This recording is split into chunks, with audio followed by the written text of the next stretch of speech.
This is the Mountaineer Moment, your source for all things West Virginia football and basketball. From pregame to postgame coverage and breaking news, we've got you covered. Let's go.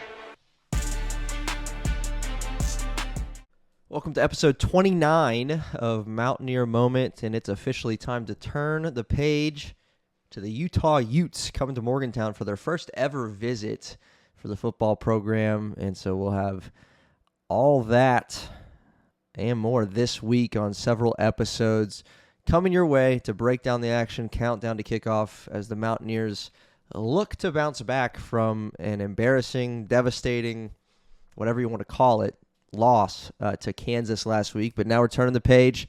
That one's in the books, and you get an opportunity to write the next chapter in the history books coming up on Saturday afternoon in Morgantown. 3:30 kickoff for the Mountaineers and the Utes. So again, 4 episodes this week covering Utah. This is the first of 4. There'll be more coming if you're listening to this one early on, watching this one early on. But this one, we're going to focus on the Utah quarterback, talented quarterback Devon Dampier, who could very well be a problem for the Mountaineers. So we're going to talk about that. Again, this is Mountaineer Moment, episode number 29 of this podcast. It started right at the beginning of football season, and we are churning out episodes left and right with pregame and postgame coverage, breaking news. All of that is here to stay on the Mountaineer Moment. So if you are with us here for the first time, go ahead and consider hitting that subscribe button for us on YouTube, Spotify, Apple Podcasts, wherever you're listening. We're on all those platforms as well. And just so you can be in the know, you can help us. I'll help you with Mountaineer coverage and content. So Utah coming to visit. We'll give a little bit about their situation. We'll do a deep dive in other episodes on Utah this week, but the scouting report on this quarterback is really what we're going to focus on in this one. So Utah came into last week, their Big 12 opener, ranked 16th in the AP poll.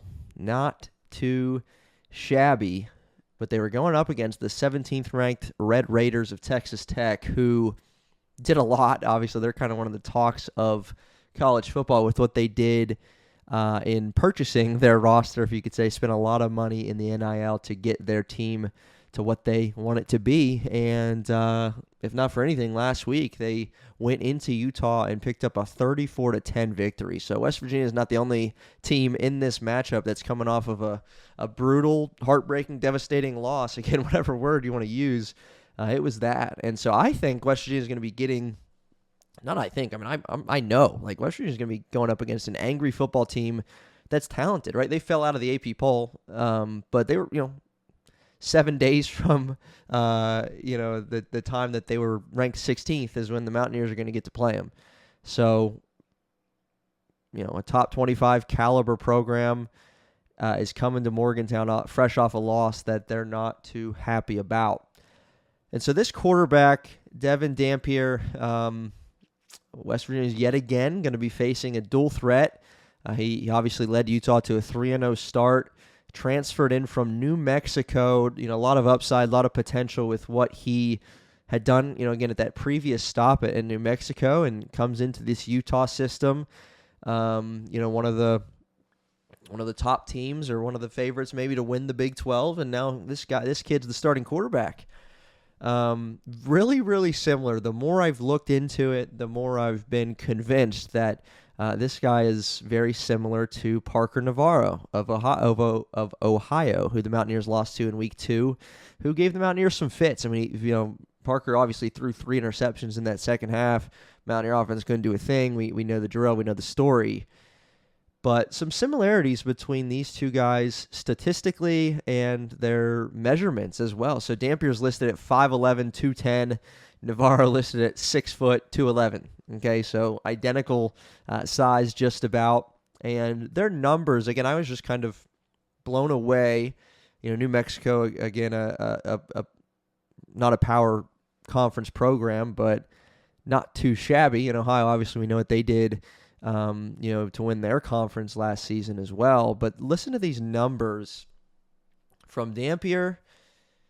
in 2024 at New Mexico and Parker Navarro at Ohio in 2024. So Dampier had 2,700 yards passing, 12 touchdowns, 12 interceptions. 12 touchdowns, 12 interceptions for Dampier. Parker Navarro, 2,400 yards passing, 13 touchdowns, 11 interceptions, right? So just one off in each of those categories from each other, and Dampier had just 300 more passing yards. Rushing, this is where it's even still crazy. Dampier had 1,100 rushing yards, 1,166 at New Mexico last season. And I thought it was pretty wild that Parker Navarro scored 18 touchdowns on the ground last season, while Dampier scored 19 on the ground. 19 touchdowns at New Mexico for Dampier. Parker Navarro, just over 1,000 yards, 18 touchdowns, 6.6 yards per carry. Again, Dampier, 1,100 yards, 19 touchdowns, 7.5 yards per carry. So these guys are similar in size and similar in skill set and what they bring to the table, right? Both of them had their handful of picks. Both of them had more rushing touchdowns than passing touchdowns. Again, 18 and 19 rushing touchdowns on the ground for a quarterback is pretty wild and shows you just how versatile they are with their legs. Dampier threw 4 games in Utah. Again, the 3-0 start and then the fall off in that loss to Texas Tech at home. But he's averaging just shy of 200 yards per game passing and about 60 rushing yards per contest. And obviously West Virginia's defense has performed, I think we can all agree, has performed better than the West Virginia offense has through 4 games this season. But this is another opportunity the Mountaineers are going up against a dual-threat quarterback, right? Again, Parker Navarro in week 2. And then you played against Eli Holstein in Pitt, who's not, a dual-threat quarterback, not a big runner or anything, but we know what he did. 50, 60-plus yards in the backyard brawl in 2024. You were able to win that game, but he's not a dual-threat QB. But then Jalon Daniels of Kansas, certainly a dual-threat quarterback. Maybe not to the level that Dampier and Navarro are as far as statistics. But keep in mind, he's been in a power conference team in Kansas for several years now, beginning his career in 2020, and had over 400, 500 yards on the ground a couple of seasons. He had 69 yards rushing against West Virginia and 3 passing touchdowns to Daniels in that blowout win. Through 4 games as well, Dampier's completion percentage is at a career high with Utah, just about 71%. He's completing on his passes. Had a great game against UCLA in the opener. Obviously, UCLA is really, really, really struggling this year. I think they're 0-3, and Dampier had connected on 21 of 25, had 87 yards on 16 carries for them in that season opener. Dampier obviously has talent around him. You step into the power conference level, the thought, right, is that the offensive line's better, your weapons around you are better, your backs are better. And, it's just another season playing collegiate football for him. And so he's experienced. He's a veteran. He brings over one of his top targets. This is kind of where we get into a little bit of just Utah specifically and looking at them scouting report-wise. But Ryan Davis, a wide receiver, his second favorite target while he was at New Mexico, comes over with him to Utah. And he's currently leading the team in receptions with 29 and receiving yards with 241, along with 1 touchdown for Ryan Davis. So look out for that. Obviously, they got some chemistry dating back all the way to New Mexico. Now, this Utah offense, if we focus more on them, a little broadly with still some sprinkles in of Devon Dampier, because that's really our focus of this episode. He's got talent around him. This offense has been efficient, right? Aside from what I'm going to call the anomaly or the outlier on Utah's season right now is that performance against Texas Tech, where they obviously struggled. Offense especially struggled to score points. Scored just 10 in that one. But aside from that, through the first 3 games, this team has been very, very effective, efficient, successful at running the football. These numbers were pretty staggering to me, even when I looked at them. Pretty remarkable. So over those first 3 games, 3-0 start for Utah. They racked up 145 carries. So do the math. 150 would be 50 a game. So they were close to 50 rushes per game. They got 870 yards through 3 games. Again, do the math. 900 would be 300 a game. So just shy of that mark. And they scored 12 touchdowns. Do the math. 3-0 start. That's 4 touchdowns on the ground per game that you're averaging through 3 games.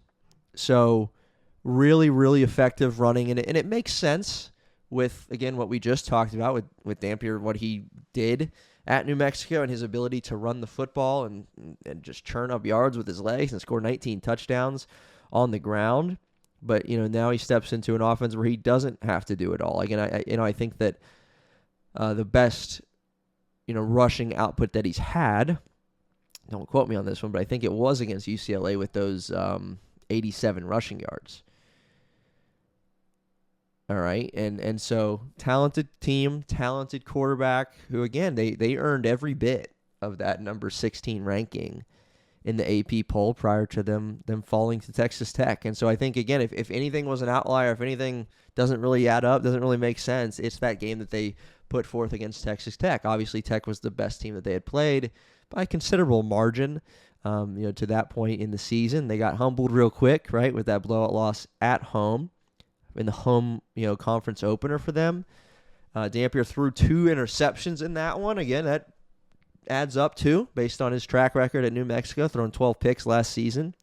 And then the real shocker coming out of that one, aside from the final score itself, because that was a game I think, you were certainly picking Utah to win, and if anything, you certainly didn't think Texas Tech was going to get a blowout win, but they did.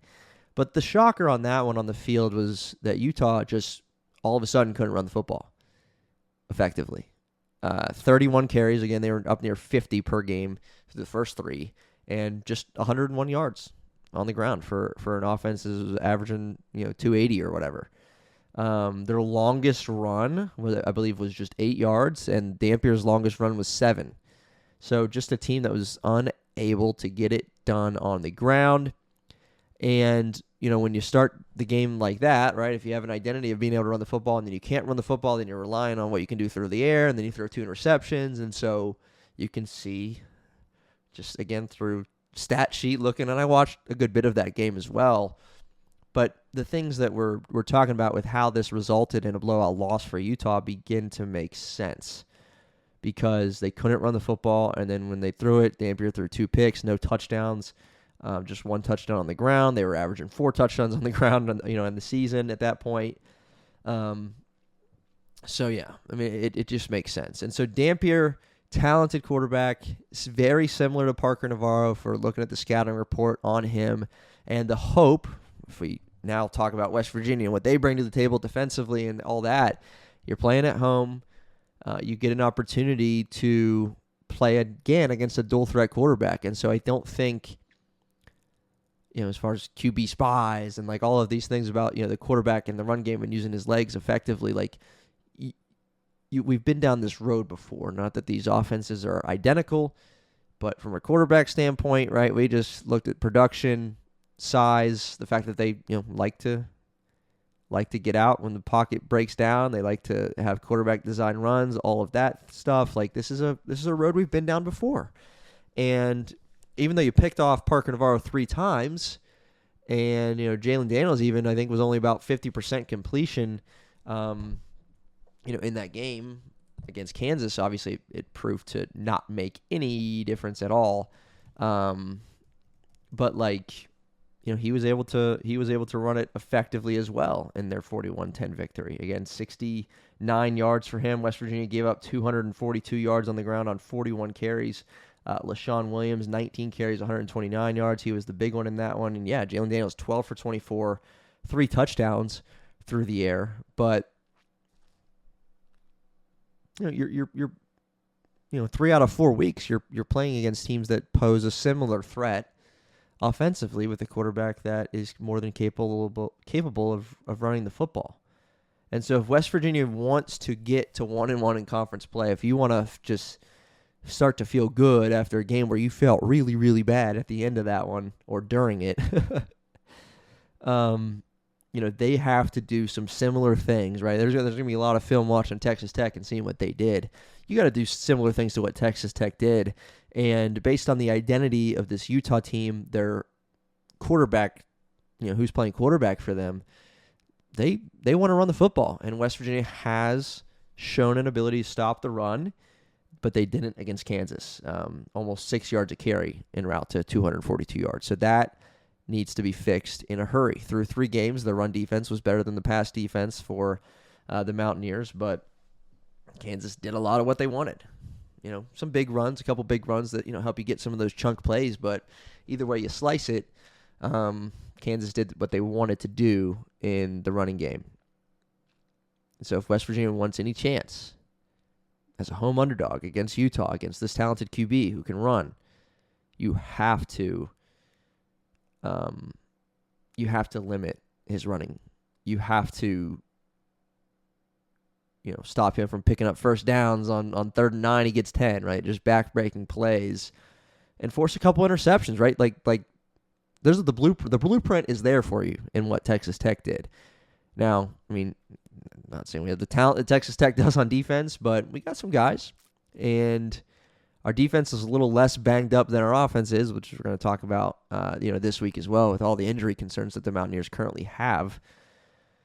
But he's thrown interceptions throughout his career, and there's a good chance that Mountaineers need to get back to forcing fumbles, getting some picks, because they didn't do that against Kansas, and it hurt, among other things, obviously, that hurt from that one. But that is our little bit of a scouting report, especially on the Utah offense and their quarterback, Devon Dampier, who is good, talented, quick, likes to run, and West Virginia has seen this movie before. Can they execute it this time defensively as far as making plays and making winning plays and going out and getting this win against Utah? Again, Mountaineer Moment, episode number 29. A few more episodes coming this week as well, so be on the lookout for that. And if you're on YouTube, Apple Podcasts, Spotify, wherever you are, please consider subscribing. Help me help you, and we'll see you next time on Mountaineer Moment. Let's go Mountaineers.